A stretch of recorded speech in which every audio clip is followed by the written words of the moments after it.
ఆకలితో ఉన్నవాడికి పట్టడన్నం పెడితే నాకు చెందుతుంది అని సాయి మనందరికీ సాయి సచ్చరిత్ర ద్వారా తెలియచెప్పడం అనేది జరిగింది. కాబట్టి పట్టడన్నం అనేది కాదు, కడుపు నిండా ఆకలితో ఉన్న వారికి భోజనం పెట్టే కార్యక్రమమే శ్రీ సాయి భోజన్.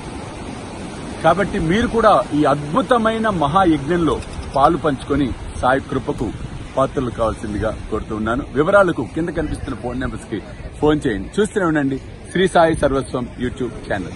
మిరికర్ తీస్తాడు, దాని మీద ఉన్న గుడ్డని, క్లాత్ని. ఆశ్చర్యపోతాడు సాయిబాబాని చూసి, చాలా ఆకర్షితుడవుతాడు. అబ్బా, నిజంగా ఆయన యోగే, ఫకీరే, నా పూర్వజన్మ సుకృతం వల్ల ఈయన నేను దర్శించుకోపోతున్నాను భావిస్తాడు. ఇద్దరు కలిసి శ్యామ, దీక్షిత్ 10 గంటలకి రైల్లో ఎక్కుతారట. సెకండ్ క్లాస్ రిజర్వేషన్ చేయించుకుంటారట. కిటకిటలాడుతూ ఉంటుంది రైలు. సీట్లు దొరకవు, ఎక్కడ రిజర్వేషన్ చేయించుకోరు, సీట్లు దొరకవు. సెకండ్ క్లాసులో వెళ్దామని ప్రయత్నం చేస్తారు. ఊహించకుండా తెలిసినవాడు ఒకరితను కలవటం, ఫస్ట్ క్లాసులో వీరికి బెర్త్ ఏర్పాటు చేయటం, సుఖంగా షిరిడీకి వెళ్తారు. అంటే ఇక్కడ తెలుసుకోవాల్సినటువంటి విషయం, సాయిబాబాను నమ్మి మనం ఏ పని చేసినా అద్భుతంగా ముందుకు సాగిపోతుంది. అది ప్రయాణం అవ్వచ్చు, ఇంకోటి అవ్వచ్చు, ఇంకోటి అవ్వచ్చు. భారం ఆయన మీద వేసి మనం నడిచినట్లయితే అద్భుతమైనటువంటి స్థితిని మనం పొందే తీరుతాము. అందుకే చెప్పడం అనేది జరిగింది, మీ భారములు నాపై పడవేయడు, నేను మోసేదను అన్నాడు షిరిడి సాయిబాబా.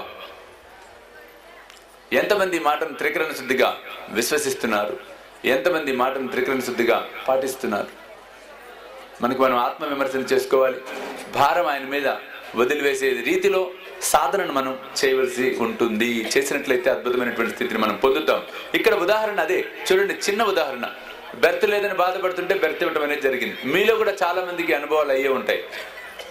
ఎక్కడికో వెళ్తాం, షిరిడీకి వెళ్తున్నప్పుడు లేదా ఎక్కడికైనా వెళ్తున్నప్పుడు బెర్త్ లేదు, అయ్యో బాబా అనుకోగానే బెర్త్ రావటం అన్ని చూస్తాడండి, అన్నీ చూస్తాడు బాబా. ఆ విధంగా షిరిడీకి రావటం అనేది జరిగింది. షిరిడీకి వచ్చారు, బాబాని చూశాడు. నానాసాహెబ్ చంద్రకర్ అక్కడికి వచ్చాడు. అందరు కౌగలించుకుంటారు, మిత్రులందరూ కలిశారు. నువ్వు వచ్చావంటే నువ్వు వచ్చావంటే అందరికి ఆనందం, పరమానందం. అందులో బాబా దగ్గర కలుసుకోవటం, అందరు చాలా సంతోషపడతారు. నానా కాకాసాహెబ్ దీక్షిత్ని బాబా దగ్గరికి తీసుకుని వెళ్ళటం అనేది జరుగుతుంది. బాబా నాన్న కాకాసాహెబ్ దీక్షిత్ని చూస్తాడు, మొట్టమొదటిసారి నవ్వుతాడు. ఏం కావాలో అడుగు. వేలాది మంది సాయి భక్తులు ఎదురు చూస్తూ ఉన్న ఘడియలు మరలా రాబోతూ ఉన్నాయి. స్వామీజీతో షిరిడి యాత్ర సెప్టెంబర్ 5 గురువారం నాడు బయలుదేరతాం. సెప్టెంబర్ 6, 7, 8 షిరిడిలో వేలాది మంది సాయి భక్తులతో ఈసారి ప్రపంచవ్యాప్తంగా ఉన్న సాయి భక్తులందరినీ కూడా మేము ఇన్వైట్ చేస్తున్నాం ఈ గొప్ప కార్యక్రమానికి.